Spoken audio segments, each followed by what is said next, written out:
Gente, uma notícia recente reacendeu uma vontade antiga que eu tinha de falar sobre OnlyFans. Um cara que é ex-BBB, o Daniel Lenhart, anunciou em abril que encerrou de vez o OnlyFans dele. Ele desistiu total da plataforma. Eu nem lembrava quem ele era, né, o BBB que ele fez, mas o que chamou minha atenção foram duas coisas. Primeiro, alguém admitindo publicamente que o OnlyFans não foi a maravilha que ele achava que ia ser. E segundo, a frase, a expressão que ele usou: um lento destruidor da mente. E aqui a gente tem o cruzamento de diversos temas complicados da nossa atualidade que me interessam muito. A saúde mental dos criadores de conteúdo. Vocês sabem que eu já falei da minha depressão aqui no canal algumas vezes. Essa coisa do autoempreendedorismo, em que a gente se obriga a virar a nossa própria mercadoria, não só sexualmente falando. E a popularização de conteúdo adulto caseiro, feito por pessoas comuns, que a gente também vê no Twitter, no Instagram. Quais são as consequências disso para quem faz e para quem consome?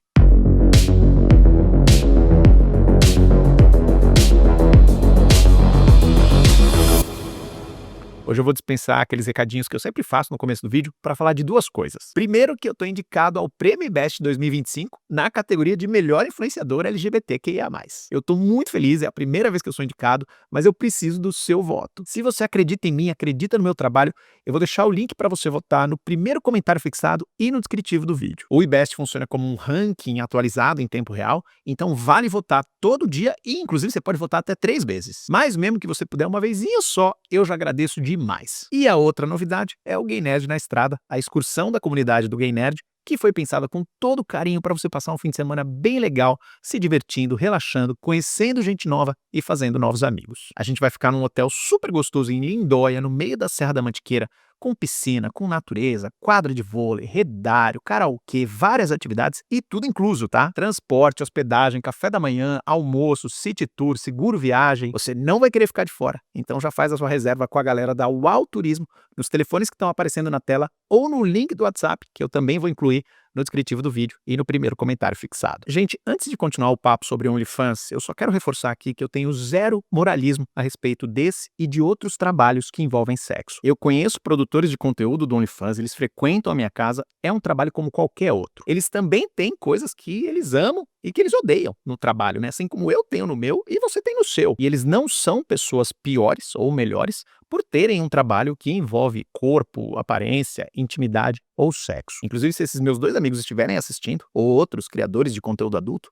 eu adoraria fazer também uma live com seguidores sobre esse tema. Coincidentemente, quando saiu essa notícia aí do ex-BBB, do Daniel, a Netflix tinha acabado de lançar a nova temporada de Black Mirror, que eu adoro, e o primeiro episódio tinha uma história tudo a ver. Essa temporada foi toda boa, não sei se vocês viram esse episódio, que foi o primeiro, foi um dos melhores. O cara precisava pagar um serviço de saúde para a esposa dele, que ficava cada vez mais caro, e aí ele topava entrar numa rede social em que as pessoas pagavam para ele fazer coisas humilhantes na frente da câmera. Começava com umas coisas leves, né? Não sei nem se dá para chamar de leves, mas tipo arrancar um dente ou prender a língua numa ratoeira. Mas conforme ele ficava mais e mais dependente daquela fonte de renda, mais as pessoas abusavam e pediam para ele ir mais longe. Até o momento em que ele faz algo sexual, que as outras pessoas descobrem e aí arruína a vida dele. E o que o Daniel contou no desabafo dele foi mais ou menos semelhante. Ele entrou no OnlyFans querendo fazer algo erótico, mas não explícito, e a pedido das pessoas, acabou aceitando fazer cada vez um pouco mais. Até que ele começou a sentir um incômodo, né? Começou a sentir que ele estava renegando alguns valores, alguns princípios que eram importantes para ele. Aliás, renegando não, né? Ele estava vendendo esses valores. E eu te garanto que esse é um sentimento que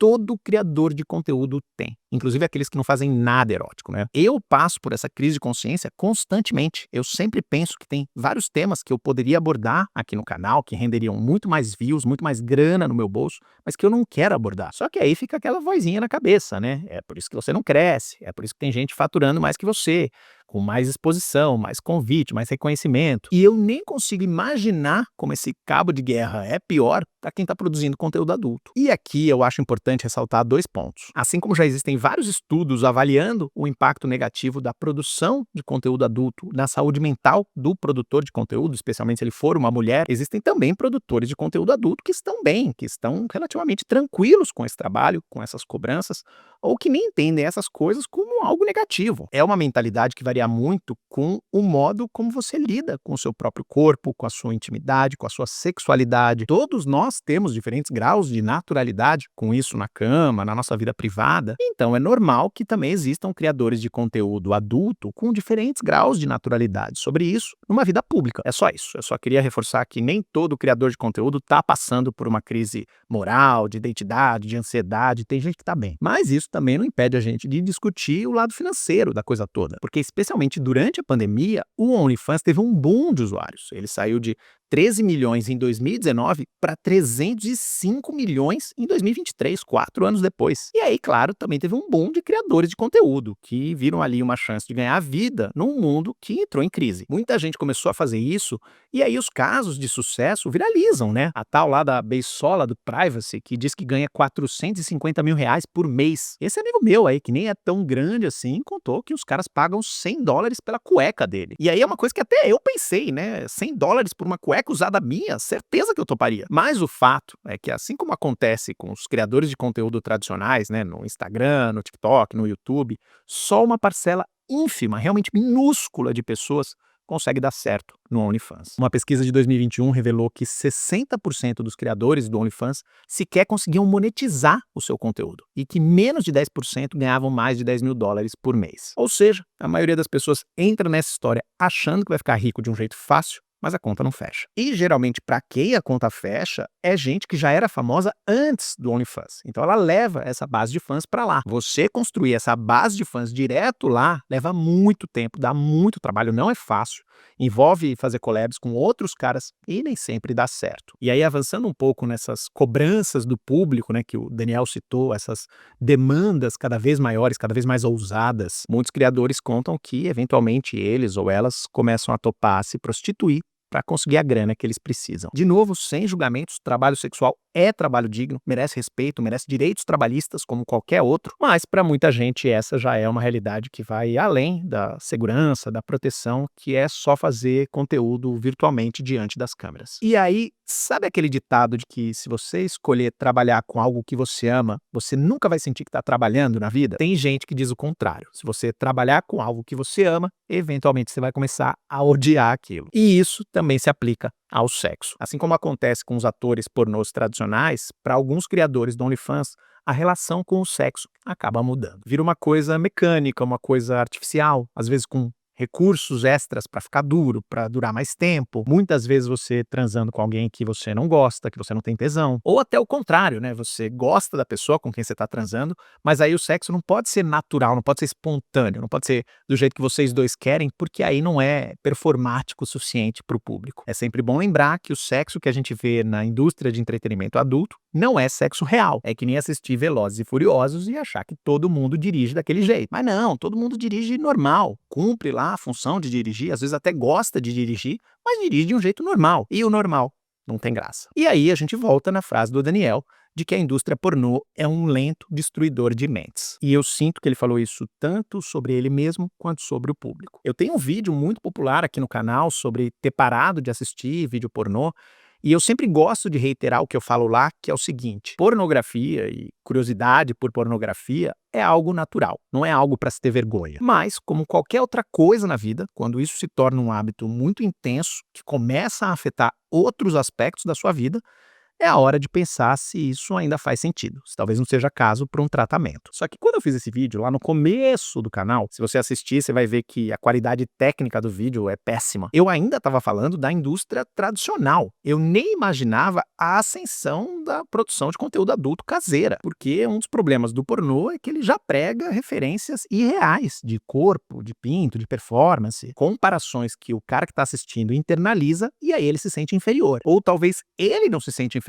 mas ele sente que o sexo que ele faz na vida real é inferior, porque não é aquela fantasia que ele sempre viu na tela, que ele se acostumou a ver na tela e que moldou o desejo dele, moldou o tesão dele. Só que aí, na indústria tradicional, a gente ainda estava lidando com atores. Tinha um aspecto de artificialidade ainda, né? Nem que fosse o roteiro, né? Aquela coisa do entregador de pizza, do encanador. Quando você traz isso para uma realidade em que qualquer pessoa comum pode ser um produtor de conteúdo adulto, você aproxima ainda mais esse referencial de comparação. Se o seu vizinho, o seu amigo, o fulano que você segue lá no X, pode ser um ator pornô, pode transar assim, pode transar assado, pode mostrar tudo pra todo mundo, talvez você poderia ser também. Aliás, não só poderia, talvez você deveria também. Se não no OnlyFans, pelo menos na sua vida particular. Ou seja, a gente está passando por uma crescente pornografização da nossa vida diária, das nossas referências comuns. Eu não sei se vocês notaram isso no Insta também. O Insta não permite nada explícito, claro, mas agora tá cheio de criador de conteúdo, que são os moleque, que só fica falando que comeu fulano de tal, ou que o pau dele é grande, ou que comeu o pai do amigo dele. Vocês já viram isso? Pra mim aparece direto. É, sei lá, tipo um videozinho de 20 segundos do moleque dançando sem camisa ou correndo sem camisa e um texto na tela dizendo tipo, minha mãe nem imagina que eu gosto de socar rola em rabo de novinho, sei lá. E muitos deles, claro, usando isso pra ganhar seguidores e levar esses seguidores pro OnlyFans, porque é lá que ele ganha dinheiro. O Instagram não paga nada. Entende como é complexo quando um vídeo desse tipo tá lado a lado com vídeo de receita, vídeo de gatinho? Não é que eu acho que esse tipo de vídeo não deveria existir, não é isso. O meu ponto é que a gente precisa ter um senso crítico infinitamente maior quando a gente consome esse tipo de conteúdo. E, como o Daniel deixou claro aí, um senso crítico ainda maior quando a gente decide se arriscar a produzir esse tipo de conteúdo. Aliás, aproveitando que eu falei do Daniel, se esse vídeo chegar até ele, tá aí outra pessoa que eu adoraria receber nessa live com seguidores sobre criadores de conteúdo adulto, ou ex-criadores de conteúdo. Mas e você? Como é que você tem lidado com essa ascensão do OnlyFans e do pornô caseiro? Você assina algum desses serviços? Ou conhece gente que assina, gente que produz? O que eles dizem pra você? Me conta aí nos comentários. Gente, além do Gay Nerd na estrada aí no dia 30 de maio, eu vou dar uma repassada rápida aqui em outros eventos do Gay Nerd que estão chegando. Vai ter encontro do Gay Nerd aqui em São Paulo no dia 8 de junho, pra gente já entrar no clima da parada. Depois vai ter em BH no dia 6 de julho, os ingressos estão quase acabando. E depois em Campinas no dia 12 de julho. Os links para todos esses ingressos estão no descritivo do vídeo e no primeiro comentário fixado. Ou seja, tem milhões de coisas legais rolando no descritivo do vídeo e no primeiro comentário fixado. Vai lá conferir. A gente se vê no próximo vídeo, cada vez mais gay, cada vez mais nerd.